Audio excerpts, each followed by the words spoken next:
gather round to hear the good word from the Right Reverend Larken Rose.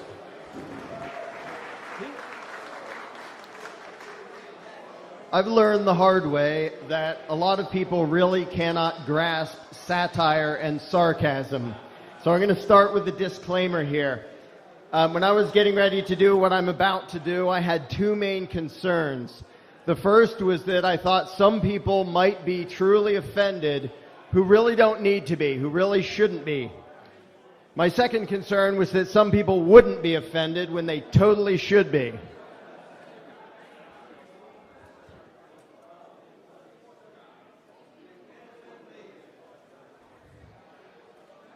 We read now from the Gospel according to Governmen, first book of Politicians, chapter 1, verse 1. In the beginning there was chaos and mayhem, and people were as wild beasts, and there was great wailing and gnashing of teeth throughout the land. Then it came to pass that politicians came down out of heaven, shining in glory, and spoke unto the people, saying, We are the Lord thy government, and we have decided to bless you with our presence, so that we may save you from your sins. Obey our commandments, pay tribute unto us, and salvation shall be yours. For without us, you are but stupid, violent animals, and only through our benevolent domination of you shall ye be transformed into a civilized and prosperous people. And the people wondered at the words of the politicians and were sorely afraid. But the politicians said unto them, Fear not. If you will only blindly obey the God-called government and mindlessly comply with our every whim, then you shall be blessed. But any who disobey our commands, the heathens and criminals who think for themselves, being evil in our sight, shall be cast into prison and banished from the collectivist authoritarian paradise we shall create. So cast aside your individual judgment, your free will, your conscience, and your moral codes, and follow us, the high priests of government, without thought or question. The foolish man builds his house upon consensus, cooperation, and voluntary interaction.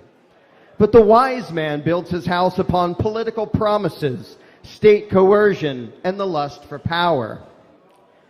Free will, self-determination, and peaceful coexistence are the devil's work and lead only to fire and brimstone, suffering and torment.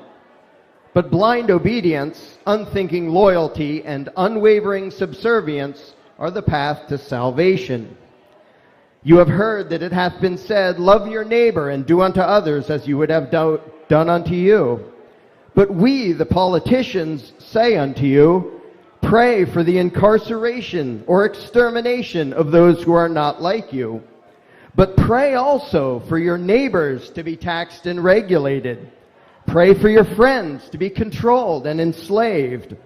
Devote your heart and soul to the rituals of politics, so that we, the high priests of government, may dominate all of mankind for its own good.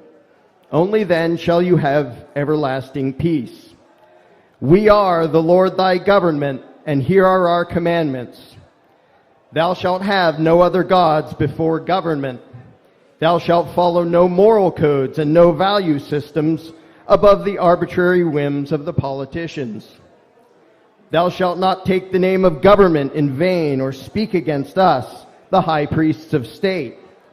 For those who do are sinners, criminals, and terrorists in our eyes, and shall be wiped from the face of the earth.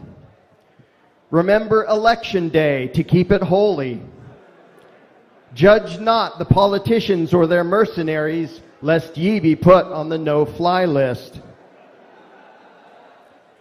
Honor thy congressman and thy senator, that their reign may be long upon the land which the Lord thy government has taken from thee.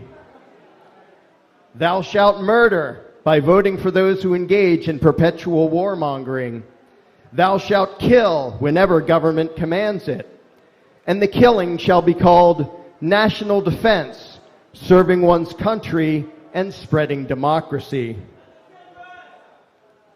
No greater love hath a man than this, that a man will go halfway around the world to murder complete strangers because we told him to.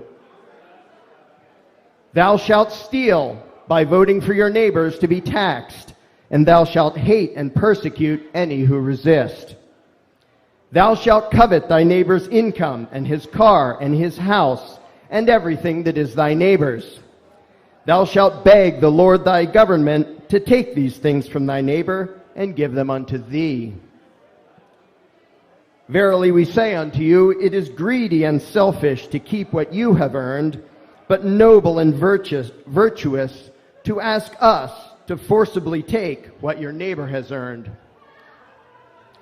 Thou shalt bear false witness by calling thieves and robbers public servants, by calling usurpers and tyrants leaders and representatives, and by calling those who advocate liberty for all criminals and terrorists.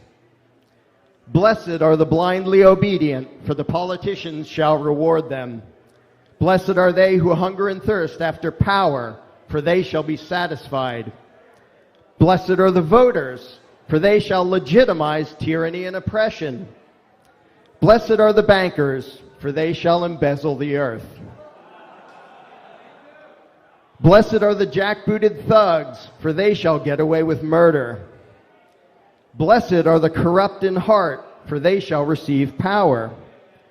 Blessed are the warmongers, for they shall imagine themselves to be gods. Blessed are they who have persecuted the innocent for the politicians' sake, for they shall be promoted. And cursed are the heathens and extremists who speak out against our tyranny, who encourage you to question authority, and who instruct you to disobey immoral commands. We, the politicians, say unto you, worship those who insult and exploit you, bow to those who extort and oppress you, and vote for those who despitefully use you and persecute you. Here ends our reading from the first book of Politicians, from the Gospel according to Government.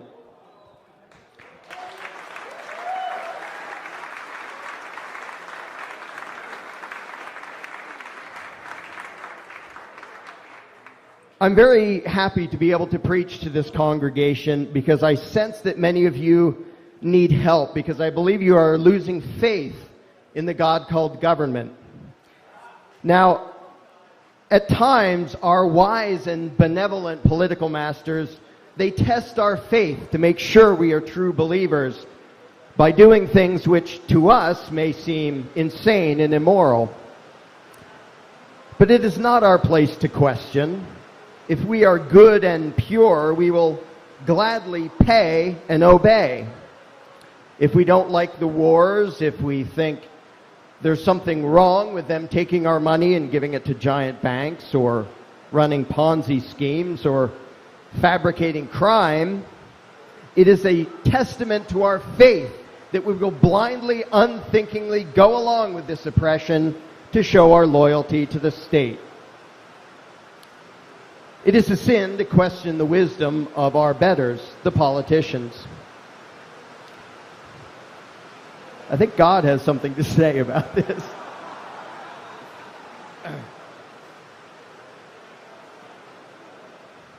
Thanks. The righteous among us will tolerate every indignity and humiliation and insult to show our faith in the state. And only heretics would ever suggest that the politicians that are in Washington are not our rightful lords and masters. Do not listen to such blasphemy. In fact, report it to the authorities whenever you hear it.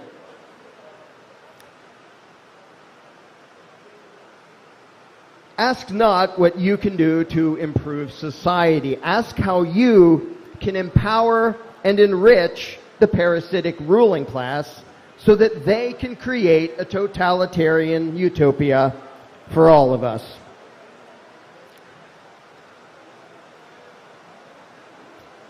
I hope these words will be of value to you, and I hope you will apply these lessons to your life.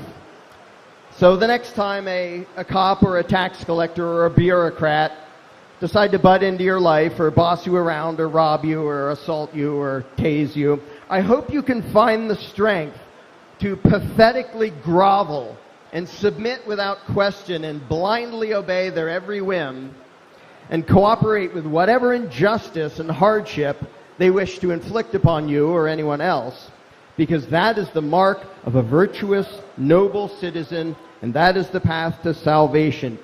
Look how well it worked for the Russians and the Germans and the Chinese and the subjects of every other tyrannical regime in history.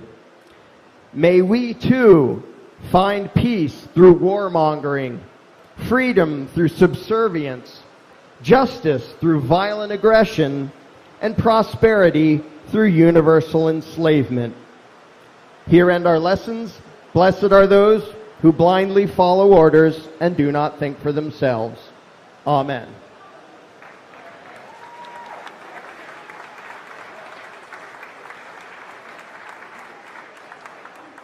Okay, I'm back. I regained my sanity. Now, what's really sad is what I just delivered is basically the message that we all got, with a few exceptions. We all got from our teachers, from our parents, from the media, and from the government. Now, it wasn't quite that direct or honest, but that is the underlying message, that obedience to the state is a virtue. What's even more sad is government is the religion that people really believe in. Of all the people who label themselves Christian, Jewish, Muslim, atheist, agnostic, whatever, the real religion of the vast majority of people in this country and the world is the worship of government. It's the God they bow to, it's the God they pray for blessings, and it's the God they obey. Where they go on Sunday morning is just window dressing. I want to give a few closing words as this Porkfest winds down. To me, the beauty of Porkfest is not that we're all the same, because we're not. It's not that we all care about the same things, because we don't.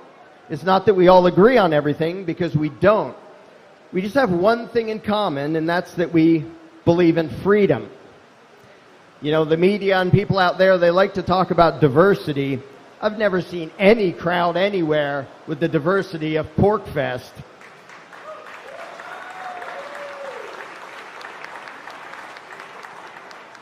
We have rich and poor and everything in between, and Christians, Jews, Muslims, atheists, agnostics, some religions I haven't even heard of before.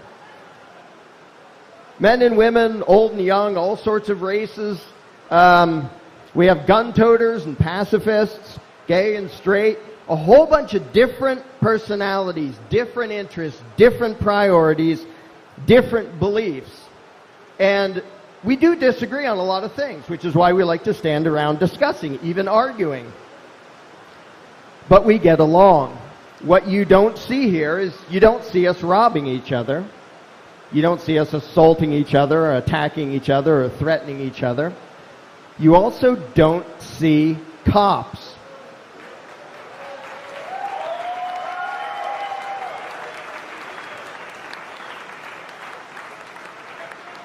Now, you may see a couple and not know it, because apparently they think peaceful coexistence is such a horrible thing that they need to infiltrate it. Other than that, you don't see cops or authority or government, but we get along. So the last thing I want to say is a message not to the people here, but to everyone else on the planet, the rest of the world, knowing that hopefully this will make it to YouTube. Everyone else, you say you want world peace. You say you want freedom and justice and equality and security. You say you want peaceful coexistence. Well, guess what? We have all of that right here at Porkfest.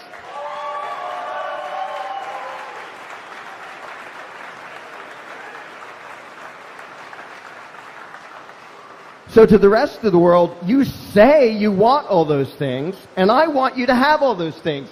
I want the whole world to be Porkfest. And it doesn't mean we all agree. It doesn't mean we see eye to eye on everything. We don't. We already don't, and we never will. That's just fine. We get along. To the rest of the world, if you really want those things, if you really want world peace, justice, freedom, you can have it. But I'll tell you the price. I'll tell you what it's going to cost you if you really want that. Give up the cult of statism and embrace humanity. Thank you.